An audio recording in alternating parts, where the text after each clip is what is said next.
রমজান মাসে হযরত মুহাম্মদ সাল্লাল্লাহু আলাইহি ওয়াসাল্লাম হযরত আবু হুরায়রা রাদিয়াল্লাহু তাআলা আনহুকে বললেন, হে আবু হুরায়রা, তোমার উপর যাকাতের সম্পদ রক্ষার দায়িত্ব রইল, তুমি তা যথাযথ পালন করবে। বিশ্বনবী হযরত মুহাম্মদ সাল্লাল্লাহু আলাইহি ওয়াসাল্লামের নিকট হতে যাকাতের সম্পদ রক্ষা করার দায়িত্ব নিয়ে হযরত আবু হুরায়রা রাদিয়াল্লাহু তাআলা আনহু বাড়িতে চলে আসলেন। রাতের বেলা হযরত আবু হুরায়রা রাদিয়াল্লাহু তাআলা আনহু শুয়ে আছেন, তিনি কখনো ঘুমাননি। হঠাৎ হযরত আবু হুরায়রা রাদিয়াল্লাহু তাআলা আনহু লক্ষ্য করলেন যে কোনো এক আগন্তুক এসে যাকাতের খাদ্যের মধ্যে হাত দিয়ে কিছু নিতে যাচ্ছে। তখন হযরত আবু হুরায়রা রাদিয়াল্লাহু তাআলা আনহু শোয়া থেকে উঠে সেই আগন্তুকের কাছে গেলেন এবং সেই আগন্তুককে ধরে ফেললেন। অতঃপর হযরত আবু হুরায়রা রাদিয়াল্লাহু তাআলা আনহু সে আগন্তুককে বললেন, আল্লাহর কসম, আমি অবশ্যই তোমাকে বিশ্বনবী হযরত মুহাম্মদ সাল্লাল্লাহু আলাইহি ওয়াসাল্লামের কাছে নিয়ে যাব। তখন সে আগন্তুক বলল, আমি খুব দরিদ্র মানুষ, আমার পরিবার আছে, আমার অভাব মারাত্মক, অনুগ্রহ করে আমাকে ছেড়ে দিন। আগন্তুকের কাকুতি মিনতি শুনে হযরত আবু হুরায়রা রাদিয়াল্লাহু তাআলা আনহুর খুব দয়া হলো, তাই তিনি সে আগন্তুককে ছেড়ে দিলেন। ছাড়া পেয়ে সে আগন্তুক সেখান থেকে চলে গেল। অতঃপর সকালবেলা যখন হযরত আবু হুরায়রা রাদিয়াল্লাহু তাআলা আনহু হযরত মুহাম্মদ সাল্লাল্লাহু আলাইহি ওয়াসাল্লামের কাছে এসে উপস্থিত হলেন, তখন বিশ্বনবী হযরত মুহাম্মদ সাল্লাল্লাহু আলাইহি ওয়াসাল্লাম হযরত আবু হুরায়রা রাদিয়াল্লাহু তাআলা আনহুকে বললেন, কি আবু হুরায়রা, গত রাতের আসামির খবর কি? খবর কে? তখন হযরত আবু হুরায়রা রাদিয়াল্লাহু তাআলা আনহু অবাক হয়ে বললেন, হে আল্লাহর রাসূল সাল্লাল্লাহু আলাইহি ওয়াসাল্লাম, সে তার প্রচন্ড অভাবের কথা আমার কাছে বলেছে, আমি তার উপর দয়া করে তাকে ছেড়ে দিয়েছি। তখন বিশ্বনবী হযরত মুহাম্মদ সাল্লাল্লাহু আলাইহি ওয়াসাল্লাম বললেন, হে আবু হুরায়রা, অবশ্যই সে তোমাকে মিথ্যা বলেছে, দেখবে সে আবার আসবে। বিশ্বনবী হযরত মুহাম্মদ সাল্লাল্লাহু আলাইহি ওয়াসাল্লামের মুখে উক্ত কথা শুনে হযরত আবু হুরায়রা রাদিয়াল্লাহু তাআলা আনহু বুঝে নিলেন যে সেই আগন্তুক আবার আসবেই, কারণ রাসূল করিম সাল্লাল্লাহু আলাইহি ওয়াসাল্লাম বলেছেন সে আবার আসবে। তাই আবু হুরায়রা রাদিয়াল্লাহু তাআলা আনহু অপেক্ষায় থাকলেন। পরের দিন রাতে পূর্বের ন্যায় হযরত আবু হুরায়রা রাদিয়াল্লাহু তাআলা আনহু তার নিজের কক্ষে শয়ন করছিলেন এবং সেই আগন্তুকের জন্য অপেক্ষায় ছিলেন, কারণ আবু হুরায়রা রাদিয়াল্লাহু তাআলা আনহুর বিশ্বাস ছিল যে সেই আগন্তুক আসবেই। বিশ্বনবীর কথা কখনো মিথ্যা হতে পারে না। কিছুক্ষণ পর হযরত আবু হুরায়রা রাদিয়াল্লাহু তাআলা আনহু লক্ষ্য করলেন যে সেই আগন্তুক আবার এসে খাবারের মধ্যে হাত দিয়ে খুঁজতে লাগলো। তখন হযরত আবু হুরায়রা রাদিয়াল্লাহু তাআলা আনহু সে আগন্তুককে ধরে ফেললেন এবং বললেন, আল্লাহর কসম, আমি অবশ্যই তোমাকে বিশ্বনবী হযরত মুহাম্মদ সাল্লাল্লাহু আলাইহি ওয়াসাল্লামের কাছে নিয়ে যাব। তখন সেই আগন্তুক বলল, আমাকে ছেড়ে দাও, আমি খুব অসহায়, আমার পরিবার আছে, আমি আর আসবো না। হযরত আবু হুরায়রা রাদিয়াল্লাহু তাআলা আনহু এবারও তার উপর দয়া করে তাকে ছেড়ে দিল এবং সে সেখান থেকে চলে গেল। সকালবেলা হযরত আবু হুরায়রা রাদিয়াল্লাহু তাআলা আনহু যখন রাসূল আকরাম সাল্লাল্লাহু আলাইহি ওয়াসাল্লামের কাছে এসে উপস্থিত হলেন, তখন হযরত মুহাম্মদ সাল্লাল্লাহু আলাইহি ওয়াসাল্লাম হযরত আবু হুরায়রা রাদিয়াল্লাহু তাআলা আনহুকে বললেন, কি হে আবু হুরায়রা, গত রাতে তোমার আসামি কি করেছে? তখন হযরত আবু হুরায়রা রাদিয়াল্লাহু তাআলা আনহু বলেন, হে আল্লাহর রাসূল সাল্লাল্লাহু আলাইহি ওয়াসাল্লাম, সে তার চরম অভাবের কথা আমার কাছে বলেছে, তার পরিবার আছে, আমি তার উপর দয়া করে তাকে ছেড়ে দিয়েছি। বিশ্বনবী হযরত মুহাম্মদ সাল্লাল্লাহু আলাইহি ওয়াসাল্লাম তখন বললেন, অবশ্যই সে তোমাকে মিথ্যা বলেছে, দেখো সে আবার আসবে। এবারও হযরত আবু হুরায়রা রাদিয়াল্লাহু তাআলা আনহু বুঝে গেল সে আবার আসবে। তাই তৃতীয় রাতেও হযরত আবু হুরায়রা রাদিয়াল্লাহু তাআলা আনহু অপেক্ষায় থাকলেন। অতঃপর সেই আগন্তুক আবার এসে খাবারের মধ্যে হাত ঢুকিয়ে খুঁজতে লাগলো। তখন হযরত আবু হুরায়রা রাদিয়াল্লাহু তাআলা আনহু সেই আগন্তুককে ধরে ফেললেন আর বললেন, আল্লাহর কসম, আমি অবশ্যই তোমাকে রাসূল করিম সাল্লাল্লাহু আলাইহি ওয়াসাল্লামের কাছে নিয়ে যাব। এই নিয়ে তুমি 3 বার এসেছো, অথচ তুমি বলেছিলে আর আসবে না, কিন্তু আবার এসেছো। তখন সে আগন্তুক বলল, আমাকে ছেড়ে দাও, আমি তোমাকে কিছু বাক্য শিক্ষা দিব যা তোমার জন্য খুবই উপকারে আসবে। তখন হযরত আবু হুরায়রা রাদিয়াল্লাহু তাআলা আনহু বললেন, কি সেই বাক্যগুলো? তখন সে আগন্তুক বলল, তুমি যখন নিদ্রা যাবে তখন আয়াতুল কুরসি পাঠ করবে, তাহলে মহান আল্লাহর পক্ষ থেকে তোমাকে একজন রক্ষক পাহারা দিবে। আর সকাল পর্যন্ত শয়তান তোমার কাছে আসতে পারবে না। সে আগন্তুকের মুখ থেকে উক্ত বাণী শোনার পর হযরত আবু হুরায়রা রাদিয়াল্লাহু তাআলা আনহু সে আগন্তুককে ছেড়ে দিলেন এবং সে আগন্তুক সেখান থেকে চলে গেল। সকালবেলা যখন হযরত আবু হুরায়রা রাদিয়াল্লাহু তাআলা আনহু বিশ্বনবী হযরত মুহাম্মদ সাল্লাল্লাহু আলাইহি ওয়াসাল্লামের কাছে এসে উপস্থিত হলেন, তখন নবীজি বললেন, কি হে আবু হুরায়রা, গতরাতে তোমার আসামি কি করেছে? তখন হযরত আবু হুরায়রা রাদিয়াল্লাহু তাআলা আনহু বললেন, ইয়া রাসূলুল্লাহ সাল্লাল্লাহু আলাইহি ওয়াসাল্লাম, সে আমাকে কিছু উপকারী বাক্য শিক্ষা দিয়েছে, তাই আমি তাকে ছেড়ে দিয়েছি।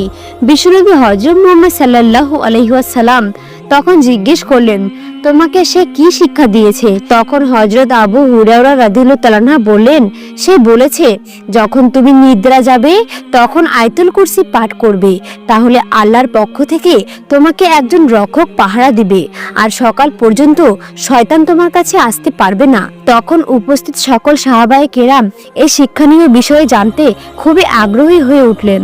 তখন বিশ্বনবী হযরত মুহাম্মদ সাল্লাল্লাহু আলাইহি ওয়াসাল্লাম বললেন, সে তোমাকে সত্য বলেছে, যদিও সে মিথ্যাবাদী।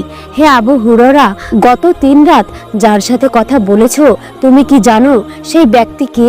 তখন হযরত আবু হুরায়রা রাদিয়াল্লাহু তাআলা আনহু বললেন, না, আমি জানি না সেই ব্যক্তি কে। তখন হযরত মুহাম্মদ সাল্লাল্লাহু আলাইহি ওয়াসাল্লাম বললেন, সে হলো শয়তান। প্রিয় দর্শক, এই হাদিস থেকে আমরা যা শিখতে পেলাম তা হলো জনগণের সম্পদ পাহারা দেওয়া এবং তা রক্ষা করার জন্য আমানতদার দায়িত্বশীল নিয়োগ দেওয়া কর্তব্য। হযরত আবু হুরায়রা রাদিয়াল্লাহু তাআলা আনহু ছিলেন একজন বিশ্বস্ত আমানতদার সাহাবী। আবু হুরায়রা রাদিয়াল্লাহু তাআলা আনহু দায়িত্ব পালনে একাগ্রতা এবং আন্তরিকতার প্রমাণ দিলেন। তিনি রাতেও না ঘুমিয়ে জাকাতের সম্পদ পাহারা দিয়েছেন। বিশ্বনবী হযরত মুহাম্মদ সাল্লাল্লাহু আলাইহি ওয়াসাল্লামের এটি একটি মুজিজা যে তিনি ঘটনাস্থলে উপস্থিত না থেকেও হযরত আবু হুরায়রা রাদিয়াল্লাহু তাআলা আনহুর কাছে বর্ণনা শুনে বুঝতে পেরে শয়তানের আগমনের বিষয়টি দরিদ্র অসহায় পরিবারের বোঝা বাহকদের প্রতি সাহাবায়ে কেরামের দয়া ছিলেন এবং বিশ্বনবী হযরত মুহাম্মদ সাল্লাল্লাহু আলাইহি ওয়াসাল্লাম এই দয়াকে স্বীকৃতি দিলেন।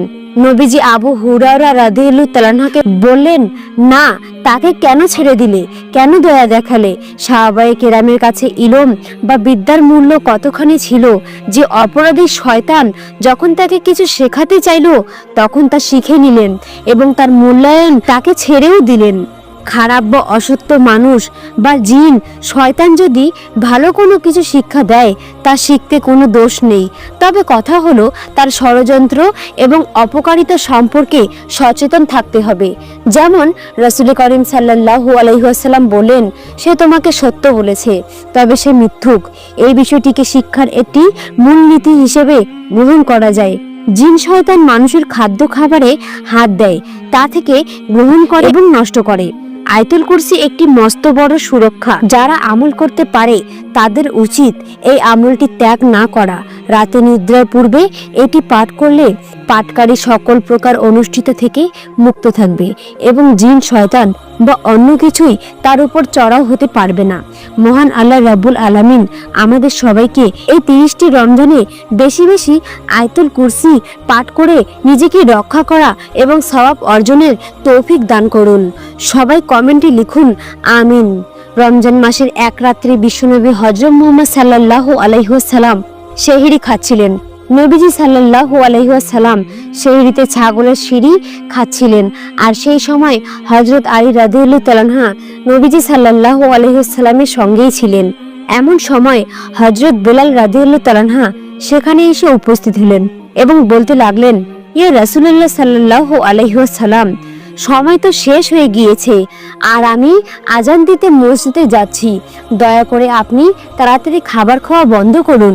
এই কথা বলে হযরত বেলাল রাদিয়াল্লাহু তাআলা আনহু আজান দিতে মসজিদে চলে গেলেন। হযরত বেলাল রাদিয়াল্লাহু তাআলা আনহু মসজিদে প্রবেশ করে আজান দেওয়ার জন্য প্রস্তুত হতে লাগলেন, কিন্তু এরই মাঝে হযরত বেলাল রাদিয়াল্লাহু তাআলা আনহু মনে পড়ে গেল যে জানি না হযরত মুহাম্মদ সাল্লাল্লাহু আলাইহি ওয়াসাল্লাম খাওয়া সমাপ্ত করেছেন কিনা। নবীজি সাল্লাল্লাহু আলাইহি ওয়াসাল্লামের কথা চিন্তা করে হযরত বেলাল রাদিয়াল্লাহু তাআলা আনহু আজান না দিয়ে পুনরায় হযরত মুহাম্মদ সাল্লাল্লাহু আলাইহি ওয়াসাল্লামের নিকটে ফিরে আসলেন এবং এসে দেখলেন তখনও রাসূল করিম সাল্লাল্লাহু আলাইহি ওয়াসাল্লাম সেহরি খাচ্ছেন। এটি দেখে হযরত বেলাল রাদিয়াল্লাহু তাআলা আনহু বলেন, ইয়া রাসূলুল্লাহ সাল্লাল্লাহু আলাইহি ওয়াসাল্লাম, আল্লাহর কসম সেহরির সময় শেষ হয়ে গিয়েছে। তখন বিশ্বনবী হযরত মুহাম্মদ সাল্লাল্লাহু আলাইহি ওয়াসাল্লাম নিজের হাত মুবারক নিচে রাখলেন এবং বললেন, হে বেলাল, এখনো সময় বাকি ছিল, কিন্তু তোমার কসম খাওয়ার কারণে মহান আল্লাহ রাব্বুল আলামিন সেটিকে আগেই উদিত করে দিল, যাতে করে তোমার কসম যেন মিথ্যা না হয়ে যায়। সুবহানাল্লাহ, সুবহানাল্লাহ। তখন হযরত আলী রাদিয়াল্লাহু তাআলা আনহু বলতে লাগলেন, যদি হযরত বেলাল রাদিয়াল্লাহু তাআলা আনহু কসম না খেত, তাহলে বিশ্বনবী হযরত মুহাম্মদ সাল্লাল্লাহু আলাইহি ওয়াসাল্লাম যতক্ষণ পর্যন্ত সেহরি খেতেন ততক্ষণ পর্যন্ত শুবে সাদিক হতোই না। সুবহানাল্লাহ। তখন ছিল পবিত্র রমজান মাস। সমগ্র মদিনাতে তখন চলছে মুসলমানদের রোজা রাখার বিশাল তরজোর। আল্লাহর মনোনীত বিধান অনুপাতে আজ হযরত আলী রাদিয়াল্লাহু তাআলা আনহু এবং ওনার স্ত্রী হযরত ফাতেমা রাদিয়াল্লাহু তাআলা আনহা হযরত হাসান হোসেন রাদিয়াল্লাহু তাআলা আনহু পর্যন্ত রোজা রেখেছেন। সারাটা দিন নানা ধরনের ব্যস্ততায় তাদের দিন অতিবাহিত হয়ে গেল। যখন বিকেল গড়িয়ে সূর্যাস্ত হবার উপক্রম হলো, তখন হযরত ফাতেমা রাদিয়াল্লাহু তাআলা আনহা ঘরে গেলেন এবং যত আটা মজুদ ছিল তা দিয়ে তিনি 4টি রুটি তৈরি করলেন এবং একটি রুটি হযরত আলী রাদিয়াল্লাহু তাআলা আনহুকে প্রদান করলেন। 2টি রুটি হযরত হাসান হোসেন রাদিয়াল্লাহু তাআলা আনহুকে প্রদান করলেন এবং অপর একটি রুটি তিনি নিজের জন্য রেখে দিলেন। যখন মসজিদে হযরত বেলাল রাদিয়াল্লাহু তাআলা আনহু সমুদ্র কণ্ঠে আজান দিলেন, তখন হযরত আলী রাদিয়াল্লাহু তাআলা আনহুর পরিবারে সকলে নিজেদের রুটি দিয়ে ইফতারি শুরু করলেন। হযরত ফাতেমা রাদিয়াল্লাহু তাআলা আনহা ওনার ভাগের একটি রুটি থেকে অর্ধেক রুটি খেয়ে সমাপ্ত করলেন এবং বাকি অর্ধেক রুটি তিনি ওনার আঁচলে বেঁধে ফেললেন।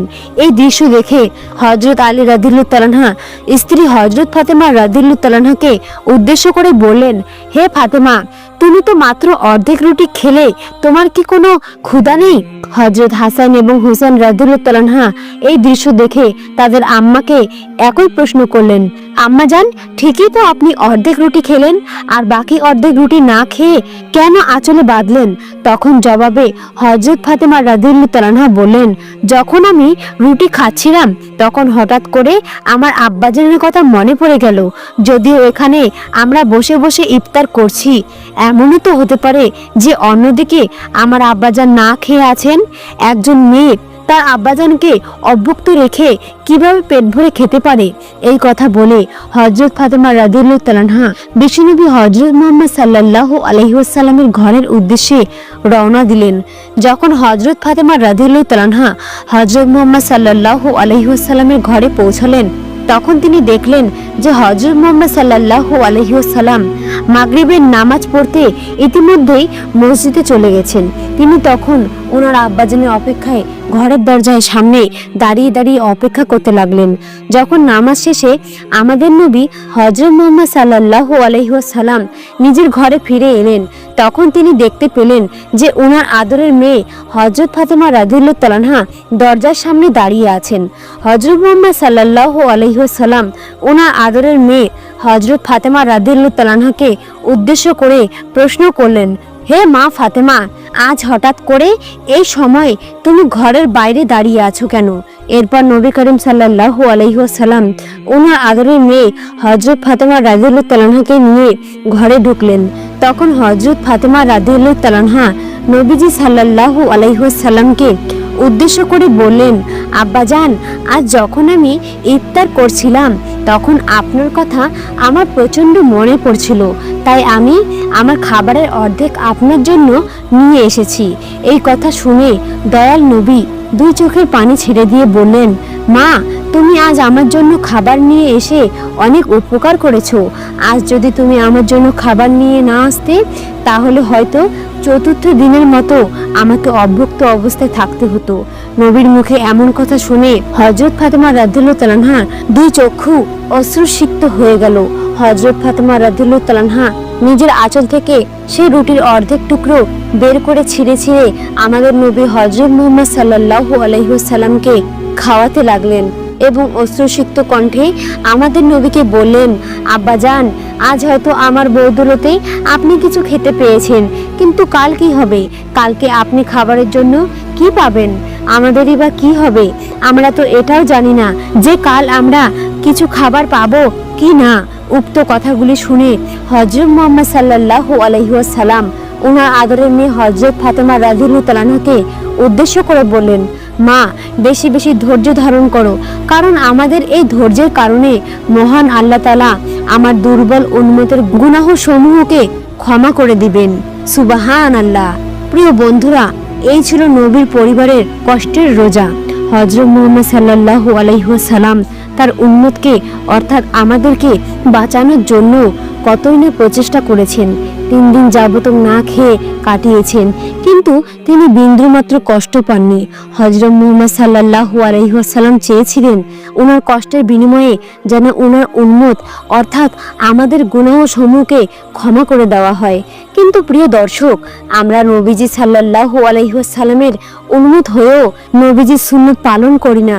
ওনারা ইফতার করার জন্য যত সামান্য খাবার খেয়েছেন, অথচ যদি আমরা আমাদের দিকে লক্ষ্য করি তাহলে আমরা দেখতে পাই যে আমরা যা খাই তার চাইতে বেশি অপচয় করি। আমাদের উচিত যতটুকু আমাদের সাধ্যে গোলায় ততটুকু খাবার গ্রহণ করা এবং ক্ষুধার্ত কোনো ব্যক্তিকে নিজের খাবারের সঙ্গী বানিয়ে নেওয়া। মহান আল্লাহ তাআলা আমাদের সবাইকে বোঝার তৌফিক দান করুন এবং এই রমজান মাসে অপচয় করা থেকে আমাদের সকলকে রক্ষা করুন। আমিন। প্রিয় দর্শক, যেই নবী আমাদের জন্য এত কিছু করেছেন, আসুন সেই প্রাণের নবী হযরত মুহাম্মদ সাল্লাল্লাহু আলাইহি ওয়াসাল্লামের সন্নিধ্যকে কমেন্টে লিখি, লা ইলাহা ইল্লাল্লাহ মুহাম্মাদুর রাসূলুল্লাহ। রমজান মাসের একদিন এক ব্যক্তি বিশ্বনবী হযরত মুহাম্মদ সাল্লাল্লাহু আলাইহি ওয়াসাল্লামের নিকটে এসে উপস্থিত হলেন এবং বলল, ইয়া আল্লাহর রাসূল সাল্লাল্লাহু আলাইহি ওয়াসাল্লাম, আমি রমজানের দিনের বেলায় স্ত্রীর সাথে সহবাসে লিপ্ত হয়েছি, এখন আমার কি উপায়? তখন বিশ্বনবী হযরত মুহাম্মদ সাল্লাল্লাহু আলাইহি ওয়াসাল্লাম সেই ব্যক্তিটিকে বললেন, তোমার কি একটি কৃতদাস আজাদ করার সামর্থ্য আছে? তখন সেই ব্যক্তি বলল, জি না। তখন হযরত মুহাম্মদ সাল্লাল্লাহু আলাইহি ওয়াসাল্লাম বললেন, তাহলে ধারাবাহিকভাবে 2 মাস রোজা রাখতে পারবে। তখন সেই ব্যক্তি বলল, জি না। তখন নবীজি সাল্লাল্লাহু আলাইহি ওয়াসাল্লাম আবার বললেন, তাহলে তোমার কি 60 জন মিসকিনকে খাওয়ানোর সামর্থ্য আছে? তখন সেই ব্যক্তিটি বলল, তাও নেই। এমন সময় বিশ্বনবী হযরত মুহাম্মদ সাল্লাল্লাহু আলাইহি ওয়াসাল্লামের কাছে একমাত্র খেজুর হাদিয়া এলো।